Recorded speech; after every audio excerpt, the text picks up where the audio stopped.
শুভ দুপুর বন্ধুরা, কেমন আছো সবাই? আশা করি তোমরা সবাই খুব ভালো আছো, আমিও ভালো আছি।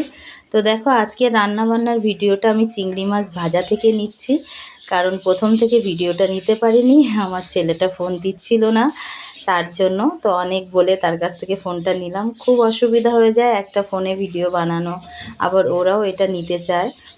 তো যাই হোক বন্ধুরা, আজকে চিংড়ি মাছ ভাজা দিয়ে শুরু করলাম, তারপরে ভাজছি আলু। তো আজকে রান্না করছি ইঁচড় চিংড়ি। আসলে ফ্রিজে কিছু বড় চিংড়ি রাখা ছিল, আর কিছু ছোট চিংড়ি আমি নিয়ে এলাম। তো দুটো মিক্সি করে বানাচ্ছি। তো দেখো, আজকে ইঁচড়টা আমি সিদ্ধ করে নিয়েছি। একটা ছোট্ট ইঁচড় নিয়েছিলাম 50 টাকা দিয়ে। তো যাই হোক, সেই ইঁচড়টা আজকে রান্না করতে চলেছি। তো বন্ধুরা, ইঁচড় চিংড়ি তো এখন ভালোই লাগে, কারণ এখন গরমের শুরু। আর দেখো, আমি এখানে আলু চিংড়ি মাছ ভেজে নিয়ে আর একটু তেলে ফোড়ন দিয়ে দিলাম। সিম্পলভাবে রান্না করব, কিন্তু এখানে কিন্তু আমি একটু এলাইচি ফোড়ন দিলাম। কি বলো তো বন্ধুরা, যে কোনো মশলার সবজিতে যদি দুটো এলাইচি থেতো করে ফোড়নে দিয়ে দাও, তো সবজির স্বাদটাই কিন্তু পাল্টে যায়। তো সব রকম মশলা এখানে দিয়ে দিলাম, পেঁয়াজ, আদা, রসুন বাটা, আর তারপরে লঙ্কার গুঁড়ো, জিরের গুঁড়ো, সব কিছু দিয়ে আমি মশলাটা ভাজছি। তো মশলাটা আমি পুরোপুরি ভাজবো না, আর আধা আধি ভাজার পরে আমি ইঁচড়টা দিয়ে দেবো, কারণ ইঁচড়টা আমি সিদ্ধ করে নিয়েছি, আর আলাদা তেলে আমি ওটা ভাজিনি। কিন্তু মশলা দিয়ে ধীরে ধীরে ভাজলে ইঁচড়টার ভিতরে সব রকম মশলা চলে যাবে এবং খেতেও কিন্তু টেস্টি লাগবে। তো দেখো বন্ধুরা, আমি ইঁচড়টা দিয়ে মশলাটা কষাচ্ছি।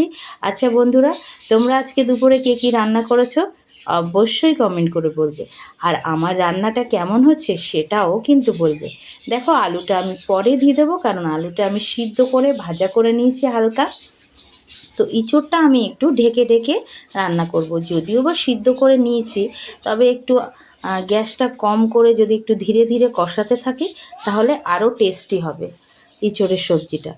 তা বন্ধুরা, তোমরা বলো, ইঁচড় চিংড়ি খেতে কে কে ভালোবাসো? তো দেখো, এবার ভাজা চিংড়ি মাছগুলো আমি এর ভিতরে দিয়ে দেবো। আচ্ছা বন্ধুরা, আমি ঠিকঠাক রান্না করছি তো? অবশ্যই কমেন্ট করে বলবে। তো দেখো, ভাজা আলুটাও কিন্তু এর ভিতরে দিয়ে দিছি। এবার সবটা মিলে একটু কিছুক্ষণ কষিয়ে নিলাম। তারপরে দেখো, আমি এর ভিতরে কিন্তু জল দিয়ে দেবো, আর জল দিয়ে বেশ কিছুক্ষণ ফুটাবো। কি জানো তো, কথায় বলে যে সবজিটা আর মশলাটা যত সুন্দর করে ভাজবে আর ঝোলটা যত সুন্দর করে ফুটাবে, তত কিন্তু সবজিটা টেস্ট হয়। তো আমার রান্নাটা হয়ে গেছে, গরম মশলা দিয়ে দিয়েছি, আর এই দেখো, রান্না কমপ্লিট। তো বন্ধুরা, আমার রান্নাটা কেমন হয়েছে, সবজির কালারটা কেমন হয়েছে, অবশ্যই কমেন্ট করে বলবে। ভালো থেকো, টাটা।